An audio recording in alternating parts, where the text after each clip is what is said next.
Sa likod ng mga pader ng museyong ito, matatagpuan ang ating mga pamanang lahi.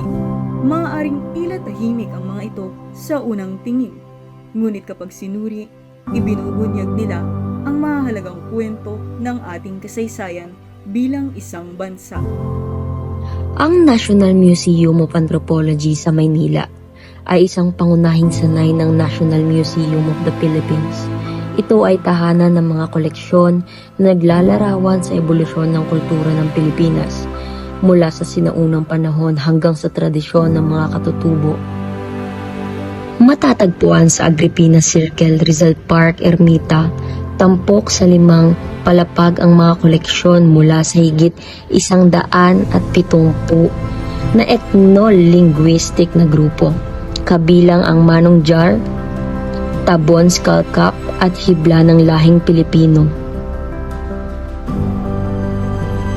Ang museo ay nagsisilbing sentro ng edukasyon at pagmamalaki sa kulturang Pilipino. Isang lugar para mas maintindihan natin ang ating kasaysayan at pagkakakilanlan.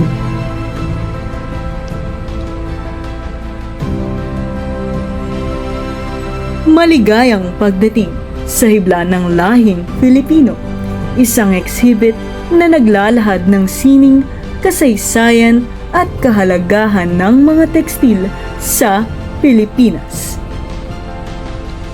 Ito ang Grade S2 Abaca Fibers na itinakda ng Fiber Industry Development Authority o FIDA.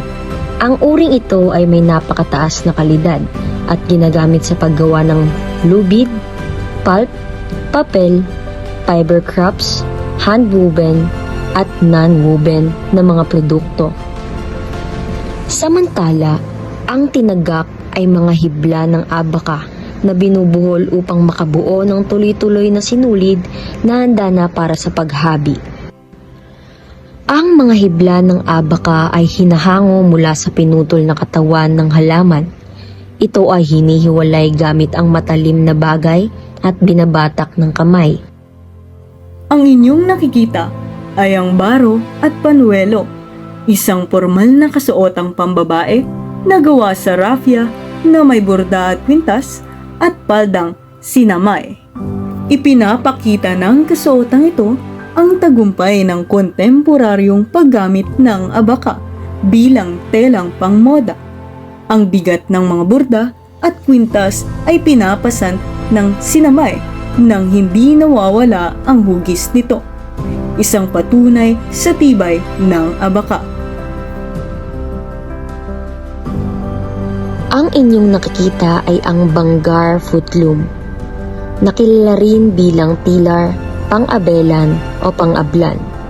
Isa itong tradisyonal na habilan mula sa Bangar, La Union, na ginagamit sa paggawa ng inabel, isang kilalang telang Pilipino na hinahabi sa pamamagitan ng paa at kamay.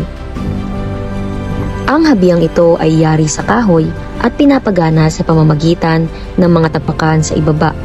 Habang inaapakan ng mga habi ang mga pedal, gumagalaw ang mga sinulid upang makabuo ng mga disenyo sa tela. Ang artifact na to ay inihandog sa Pambansang Museo noong 2011 bilang patunay ng mayamang tradisyon ng paghahabi sa rehiyon ng Ilocos. Mula sa simpleng hibla hanggang sa maging isang matibay at makabuluhang tela, ipinapakita ng habihang ito ang kahalagahan ng tradisyonal na kaalaman na naipapasa mula sa isang henerasyon patungo sa susunod.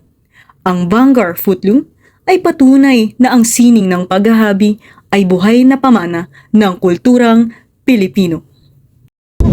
Ang mga artifact na ito ay sumisimbolo sa tibay, talino at malikhaing diwa ng lahing Pilipino.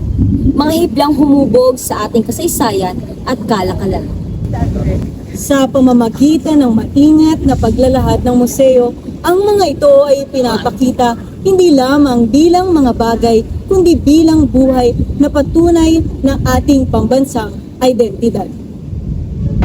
One is the loneliest number that you'll ever do. Two can be as bad as one. It's the loneliest number since the